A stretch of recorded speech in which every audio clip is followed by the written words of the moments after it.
माझी बायको मनानं कमजोर आहे, मला ठाऊक आहे. आणि सांगायला गेला तुझी ती मैत्रीण नाही आली? कोण मैत्रीण? काल नाही का आली होती तुझ्या बरोबर? नाही, इलाजाने असं सांगावं लागते की मुंबई सोडून गायब हो बाई, गायब हो. वनिताबाईंचा खून झालाय. वाकणीसांच्या माणसांनी केला खून. एरवी टरकळ्या फोडणारा सिंहाला सॉरी पण म्हणता येतं. तुला सकाळी ते दिसले की नाही, ते नुसतं ट्रेलर होतं. ताटा शेजारी लाल गुलाब ठेवून जेवण्याचं वय राहिलं नाही हे का? त्यामुळे आता संशयाची सुई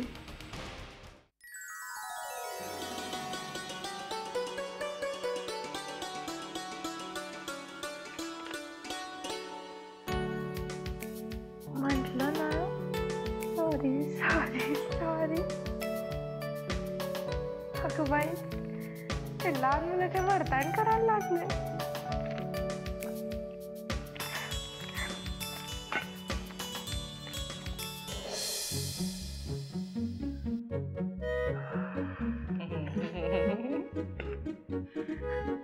मजा आहे. साखरेच्या डब्यात सुद्धा गुलाब. हळदी कुंकू एकदम जोरदार चालू आहे. नाही म्हणजे हळदी कुंकूच होता ना का रोज डे होता? अगं ये काय म्हणायचंय काय तुला? मी काय म्हणणार आहे? जे काही म्हणायचंय ते तुम्हीच म्हणताय. सॉरी काय, गुलाब काय, रोमॅन्टिक होत चाललंय तुम्ही. मी नाही ती.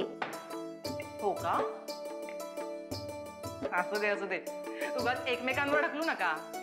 दोघेही प्रेमात पडलात ना, मग सरळ सरळ कबूल करा ना. अगं ये काहीतरी काय बोलते तू? काहीतरी नाही बोलते मी, खरं तेच बोलते. असेच प्रेम करत राहा एकमेकांवर. आणि रात्री असे डझनभर गुलाब जमा झाले ना की सकाळी उठून त्याचा गुलकंद कर आणि दे बाबांना. तुला वेड लागलंय वेड. मला नाही, तुला वेड लागले वेड.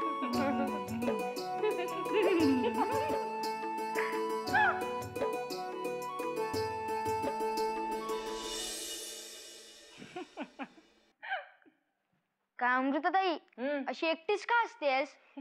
आर्यांचा फोन आला होता वाटतं. आर्यांचा? गण्या, अरे कुठल्या दुनियेत आहेस तू? माझी लव्ह स्टोरी केव्हाच मागे पडली आहे. सध्या घरात तुझ्या ताईची लव्ह स्टोरी चालू आहे. म्हणजे अरे बाबांना आणि तुझ्या ताईला सध्या वेड लागलेला आहे. एकमेकांशी भांडतात काय, एकमेकांना सॉरी काय म्हणतात, गुलाब काय देतात. तुला माहितीये माझ्यात आणि आर्यनमध्ये सुद्धा ना अशीच भांडण होतात. पण तो मला कधीच गुलाब देत नाही. अगं मग एक काम कर ना, तू पहिले त्याच्याशी लग्न कर, मग तो पण आपल्या भाऊजींसारखा तुझ्या प्रेमात पडेल. लग्न? हा. मला नाही वाटत त्याला प्रेम या शब्दाचा अर्थ सुद्धा माहिती असेल. म्हणजे आपल्या जानकीताई सारखंच ना? असं नाही बोलायचं. ताई आहे ना तुझी, अभ्यास कर त्यापेक्षा.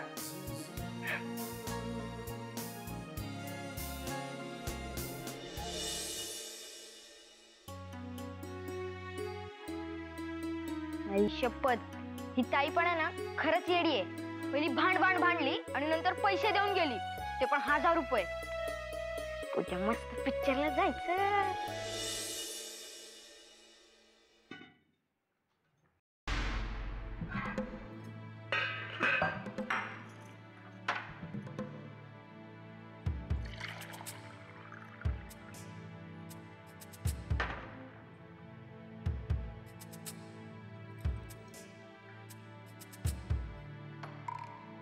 सुमिताई, काही बोलायचंय का?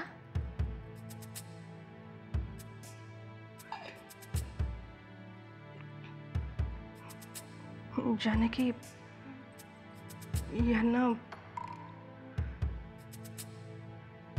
यांना वनिता प्रकरणाचा खूप त्रास होतोय. भासही व्हायला लागलेत यांना. आज तर नाही ते बोलत होते. मग आपण काही करायचं का?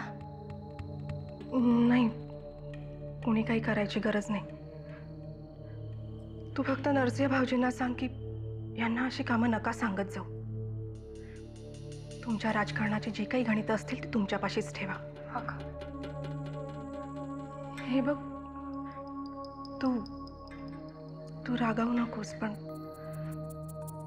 माझ्या कुंकवासाठी जीव तुटतो ग माझा, म्हणून बोलले. आणि यांचा जीव या घरासाठी तुटतो.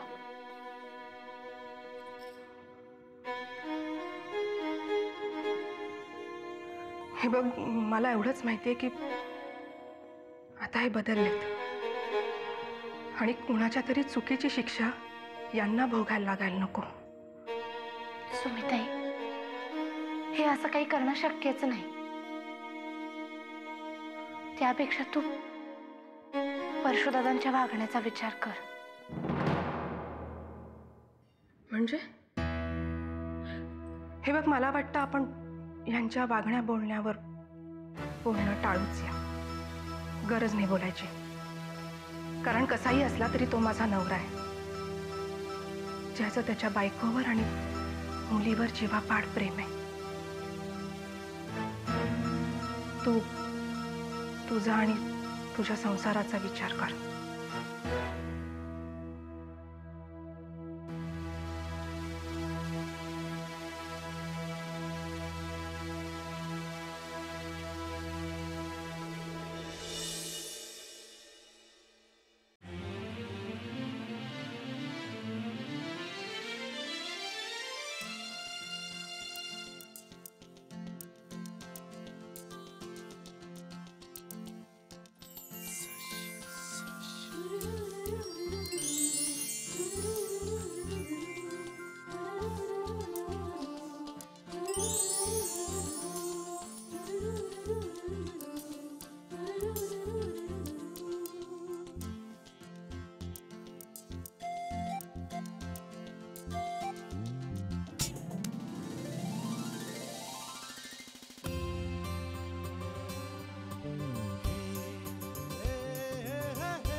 तुझ्या नवऱ्याचं चुकलं.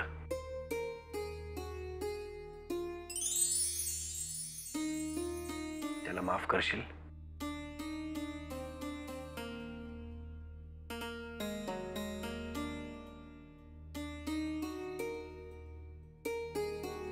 मन माझे ग झाले त्याचे, मोर स्वप्नाचा दारिनाचे, शब्द त्याचे ग मृताचे, स्पर्श त्याचे चांदण्याचे, त्याच्या श्वासाचे, त्याच्या डोळ्यांचे गुज सांगते माझं कुंकू. हा हा हा हा कुंकू, हा हा हा हा कुंकू.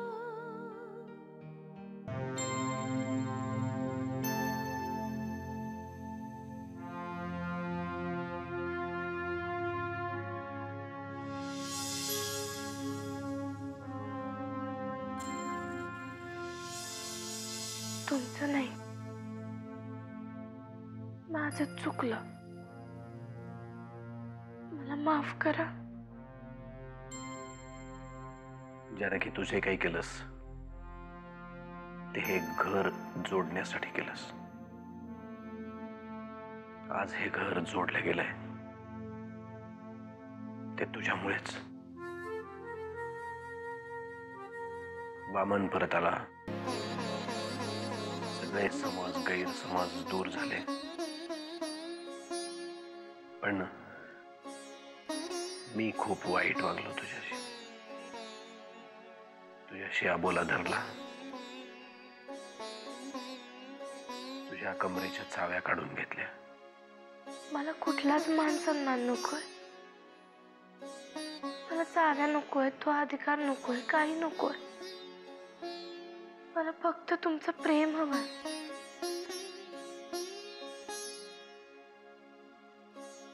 तेवढं माझ्याकडून काढून नका घेऊ.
नमस्कार साहेब. काय वाकणीस, कधीतरी मला मोकळा सोडा. प्रत्येक वेळेला तुम्हाला नमस्कार करायला आलंच पाहिजे का? साहेब, माझं काही चुकलं का? नाही हो वापस काका, उलट योग्य वेळेच आलात तुम्ही. साहेब, एवढ्या सकाळी बोलवलं. मला तुमची माफी मागायची होती.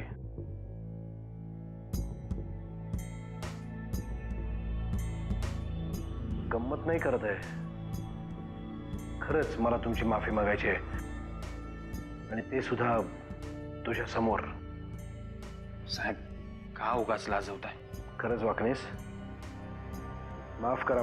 साहेब, एक गोष्ट आहे, एकदा बाहेरून घरी परतलेल्या आपल्या मालकावर त्याचा कुत्रा जोरजोरात भुंकायला लागतो, त्याला बोचकारतो, काही केल्या त्याला दारातनं आतमध्ये जाऊ देत नाही.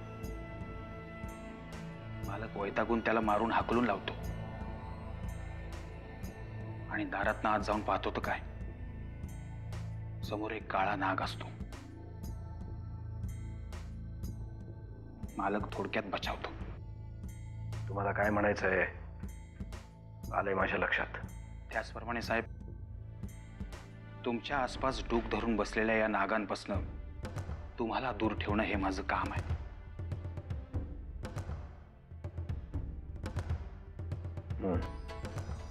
वाकणीस, तुम्ही खाली थांबा, मी आलोच. ठीक आहे साहेब.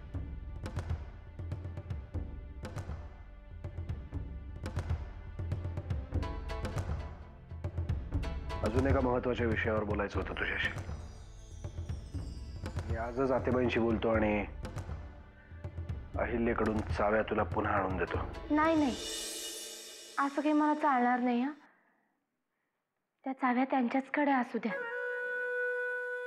त्यांच्याच कमरेला त्या शोभून दिसतात,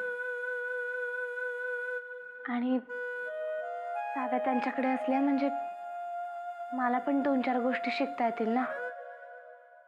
मला तुम्हाला काहीतरी विचारायचं होतं.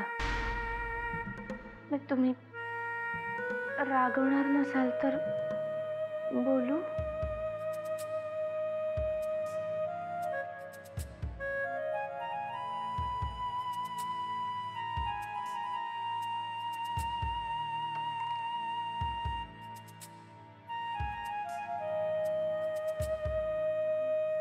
असे का पाहताय? मनात आलेलं विचारू नको का? विचार की, पण एकच लक्षात ठेव जानकी, जर मला विषय किंवा मुद्दा पटला नाही तर मी उत्तर देणार नाही. त्या वनिताबाईंचं पुढे काय झालं?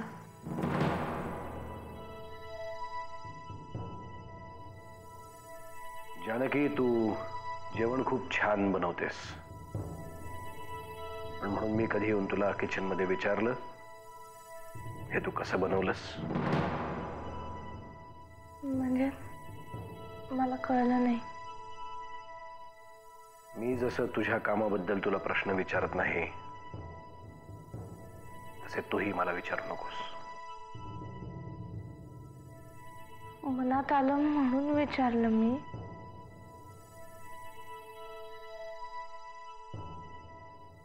मनातली प्रत्येक गोष्ट समोरच्याला विचारलीच पाहिजे असं नाही. राजकारणात झाकलेली मूठ कधीही उघडायची नसते. जोपर्यंत त्याला योग्य भाव मिळत नाही तोपर्यंत. एकच लक्षात ठेव जानकी, मी कधीही अशी कुठली गोष्ट करणार नाही त्यामुळे माझं मन मला खात राहील. मग ते राजकारण असो किंवा समाजकारण. तुम्ही म्हणताय ते बरोबर आहे, पण सुमिताई मला सांगत होती. ती काय सांगत होती किंवा तिला काय सांगायचंय याच्याशी मला काहीही घेणं देणं नाही. मला एकच कळतं, समाजकारण आणि राजकारण हे 2 वेगवेगळे प्रवाह आहेत. हो, पण वनिताबाई हा विषय माझ्यासाठी संपलाय कायमचा. कारण तिने जसं कर्म केलं त्याचीच तिला फळ मिळालीत. त्यामुळे वनिताबाई, या विषयावर तू विचार करू नकोस.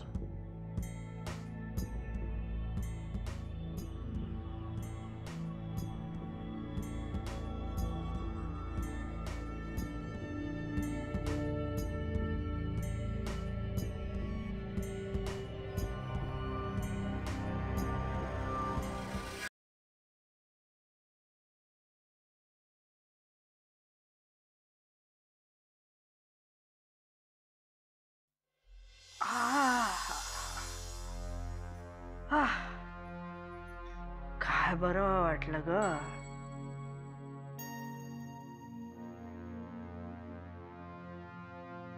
अरे वा, नवरा बायकोंमधलं भांडण मिटलेलं दिसतंय. कुठले देवदेवता आले होते खाली मध्यस्थी करायला? नाही, म्हटलं असंच. बरं आहे मग तुमचं. नवरा रागवतो पण प्रेम पण करतो. या आमचं ना काही कळतच नाही. फणसासारखे वरून काटेरी आतून गोड. काय करायचं असला गोडवा आत पोचेपर्यंत हातभर बटवून घ्यायचे. आत्याबाई, काहीतरी कमवण्यासाठी काहीतरी गमवावं लागतं ना. अरे वा, आता तू शिकव मला.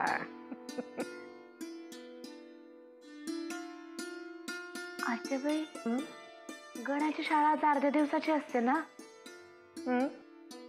अजून घरी नाही आला तो. खेळत असेल ग शाळेतल्या मुलांच्या बरोबर. तू फार धाकात ठेवतेस त्याला. त्याला घाबरवण्यासाठी ना मधून मधून ओरडावं लागतं. नंतर इतकं बनेले घरातल्या सगळ्यांच्या डोक्यावर बसून मिऱ्या वाटेल. अगं पण म्हणून एवढं धाकात ठेवायचं का? तर काल पाहिलं ना मी कसा चेहरा पाडून बसला होता माहितीये का? तर काय त्याला कुठल्या तरी सिनेमाला जायचंय, मग जाऊ द्यायचं ना. मला सांगत होता काहीतरी जादूचा सिनेमा आहे म्हणे, चष्मा घालून बघावा लागतो. अगं पाठवायचं ग, गंमत वाटते मुलांना. मलाही वाटतं त्याने मजा करावी, पण ती परीक्षेनंतर. आता जर मजा करत राहिला ना तर आयुष्यभर शेतातले ढेकळ फोडावी लागतील त्याला. आत्याजी लवकर बाहेर चल ना. आता काय झालं? अगं अहिल्या काकू बघ ना, मला तर वाटतंय पांडूचं काय खरं नाही. तू चल ना. चल बाई चल. ऐक, हे बघ पांडू, मी तुला शेवटचं सांगते, बऱ्या बोलानं सगळ्या नोकरांना कबूल व्हायला सांग. पण काय कबूल व्हायला सांगू? मला खरंच ठाऊक नाहीये. हवं तर मी त्यांच्या सामानाची झडती घेऊ का? तू झडती घेणार म्हणजे उंदराला मांजर साक्ष. वहिनी साहेब, गेली 20 वर्ष मी इथे काम करतो. मी तुला तुझा बायोडेटा विचारलेला नाहीये. मी माझ्या पाकिटात पैसे ठेवले होते आणि पाकिट ड्रेसिंग टेबलवर. मग त्यातले 3000 रुपये कुठे गेले? तुम्ही सांगाल त्या देवावर मी हात ठेवायला तयार आहे. माझा देवावर विश्वास नाहीये, कळलं? आणि सारखं देव देव करायला मी काही जानकी नाहीये. अहिल्या, काय आरडाओरडा चाललाय? फार माझ्या खोलीपर्यंत आवाज ऐकू आला मला. हे तर काहीच नाही. जर का वेळीच चोर नाही सापडला ना तर हाच आवाज थेट पोलीस चौकीपर्यंत जाईल. अगं काय झालंय ते सांगशील का? मी माझ्या पाकिटात या महिन्याचे पैसे ठेवले होते आणि पाकिट ड्रेसिंग टेबलवर होतं. मग त्यातले 3000 चोरीला कसे गेले? तुझी खात्री आहे तुझे पैसे हरवलेले नाहीयेत? हो, पैसे चोरीलाच गेले.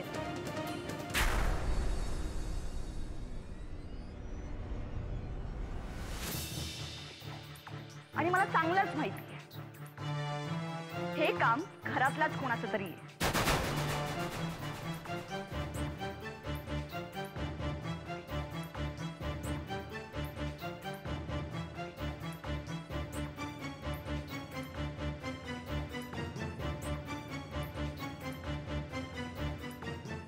अहिल्या, माझा या घरातल्या माणसांवर पूर्ण विश्वास आहे आणि तेवढाच नोकर माणसांवर पण आहे. तुला या घरात येऊन फार वर्ष नाहीच झाली, पण मी या सगळ्यांना फार आधीपासून ओळखते. पण आत्याबाई, मी एकदाही असं म्हटलं नाहीये की पैसे नोकर माणसांनी चोरले. माझं फक्त एवढंच म्हणणं आहे की हे काम घरातलाच कोणाचं तरी आहे. मग तू नोकरही असू शकतो किंवा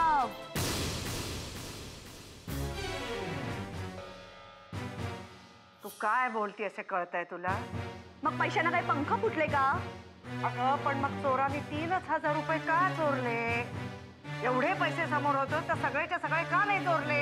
मला काय माहित, कदाचित त्या चोराला तेवढ्याच पैशांची गरज असेल म्हणून त्याने तेवढेच पैसे चोरले असतील. आता जग काय चाललंय हे सगळं? 3,000 रुपयांसाठी आता घरातल्या सगळ्यांवर संशय घेणार आहोत आपण? आत्याबाई, मला पण तुमचं म्हणणं पटतंय. घरातला नोकर माणूस पैशाला हात नाही लावायचा. मग कोणतरी घरातलाच एखादा असेल ना. अहिल्या, तुला काय बोलायचंय ते स्पष्ट बोल. जर हा फास आवडला ना तर चोर 2 मिनिटात सापडेल.